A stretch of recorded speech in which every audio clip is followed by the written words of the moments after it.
खबर था आपको गोजरा से, जहां पर नुमाइंदा आरिफ वारसी के मुताबिक मुल्क भर की तरह गोजरा में भी तहरीक लब्बैक की जानिब से शटर डाउन हड़ताल की गई। एहतजाजी रैली निकाली गई। शहर मुकम्मल बंद, 5 जगह झगड़े। तफसीलात के मुताबिक गोजरा में भी तेल की बढ़ती हुई कीमतों के खिलाफ शटर डाउन हड़ताल की गई। जिला अमीर तहरीक लब्बैक मोहसिन रिजवी की क़यादत में रैली निकाली गई, जो जंग रोड से शुरू होकर मलका वाला चौक में इख्तिताम पजीर हुई। शुरा रैली ने हाथों में प्ले कार्ड्स और बैनर्स उठा रखे थे, जिस पर हुकूमत के खिलाफ नारे दर्ज थे।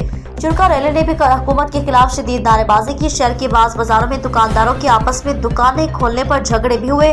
जहर भर में हड़ताल की वजह से कारोबारी सरगर्मियां पूरी तरह मुतासिर हुई।